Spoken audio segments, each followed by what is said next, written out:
Guinéennes, chers compatriotes, je viens devant vous pour faire le point sur notre combat commun contre le Covid-19, à l'instar des autres pays du monde confrontés à cette pandémie. Depuis l'apparition du premier cas de coronavirus le 16 mars dernier, le gouvernement et les populations guinéennes se sont investis dans un plan de riposte pour endiguer cette épidémie. Les premières mesures d'urgence ont été prises, suivies de la déclaration de l'état d'urgence du 26 mars 2020 et accompagnées de nouvelles mesures sanitaires. Ces mesures ont été amendées le 14 avril 2020 avec notamment la fermeture des écoles, des universités, des lieux de culte sur l'ensemble du territoire national. Le port du masque a été rendu obligatoire. J'ai moi-même fait fabriquer 2 millions de masques utilisables par nos couturiers et couturiers qui sont aujourd'hui en cours de distribution gratuite. À la date d'aujourd'hui, nous avons 11 100 personnes testées. Nous dénombrons 2531 cas positifs, soit 23%, 1094 guéris et déplorons le décès de 15 patients. Notre politique actuelle est de procéder à un dépistage massif afin d'isoler tous les cas positifs éventuels et en même temps éviter qu'ils ne contaminent les personnes ayant d'autres maladies graves ainsi que les vieilles personnes et les femmes enceintes. Ces chiffres confirment que le combat n'est pas encore gagné et que nous devons redoubler d'efforts et de vigilance. Cependant, il est important de souligner qu'en termes de résultats, nous pouvons être fiers du travail accompli ensemble puisque la Guinée, aujourd'hui, enregistre l'un des plus faibles taux de décès de toute la sous-région et un des plus bas au monde avec un chiffre de 0,59% de victimes par rapport au nombre de cas infectés, quand cette moyenne s'élève à 6,77 au plan mondial. C'est le lieu pour moi de présenter toute ma compassion et mes plus vives sincères condoléances aux familles endeuillées et de souhaiter un prompt rétablissement aux malades. Je renouvelle mes encouragements à tous les intervenants dans la riposte que sont le personnel soignant, l'ANS, les forces de sécurité, les partenaires techniques et financiers, les ONG et les organisations de la société civile, les entreprises publiques et privées, ainsi que toutes les personnes ressources. Je rends hommage aux braves populations qui consentent d'importants sacrifices dictés par les impératifs sanitaires actuels.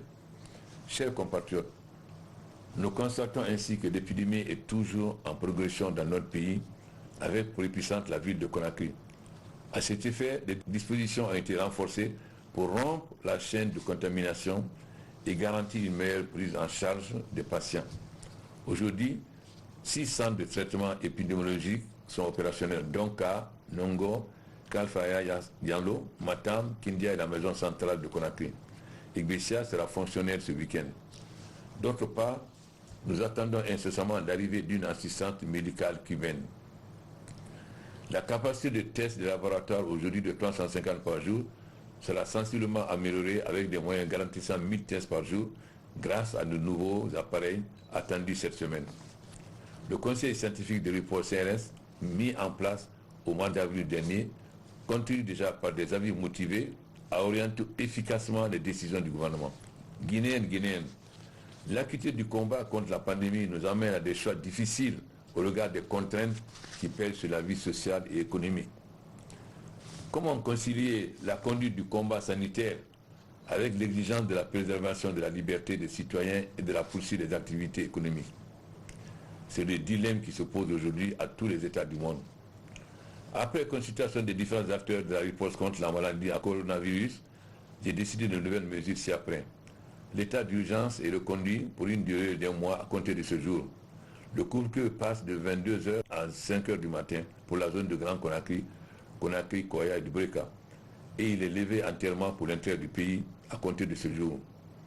En dehors des lieux autorisés, la mesure relative au rassemblement des personnes à l'intérieur du pays est allégée avec le regroupement passant de 20 à 100 personnes au maximum.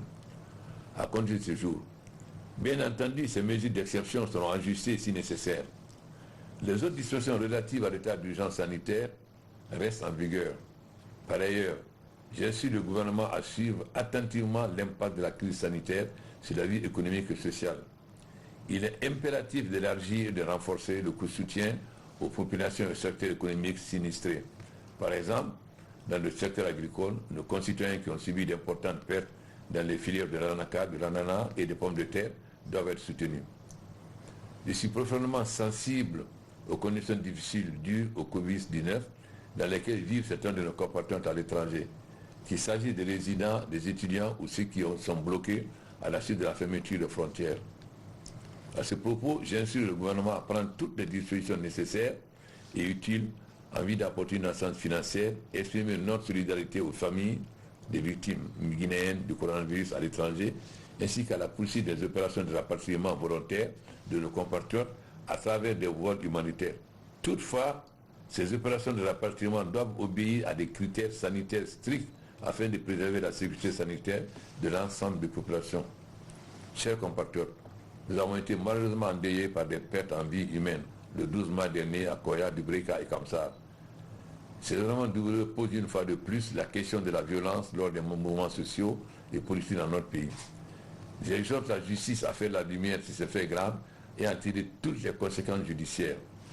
J'en appelle à la discipline et à l'esprit civique de tous les citoyens. Chacun doit comprendre que les restrictions d'aujourd'hui sont dictées par les exigences de santé publique. Nous devons les accepter et respecter pour vaincre la pandémie et permettre une sortie rapide de cette crise. Les forces de sécurité sont chargées de garantir l'observation stricte de ces instructions dans les disciplines et le respect de la loi. Guinéennes, Guinéennes, j'ai confiance à la capacité de notre peuple à surmonter cette épreuve.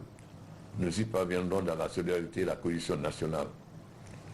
Selon le Fonds monétaire, la Guinée fait partie des 5 pays qui s'en sortiront de mieux en 2021. Mais cela suppose que nous renforçons notre agriculture, notre agro-business. Donc nous devons tout faire pour qu'en aucun cas cette maladie n'atteigne les régions de l'intérieur qui sont les régions de production parce que nous devons nourrir notre population. La maladie nous cause beaucoup de conséquences graves, mais ce qui est plus grave, ce sont les conséquences économiques et sociales qui peuvent entraîner un appauvrissement grave. C'est pourquoi tout le monde doit accepter ces mesures qui sont dures, mais qui sont les seuls moyens de nous en sortir, de faire progresser notre économie et de continuer à diminuer la misère de notre population. Je vous remercie.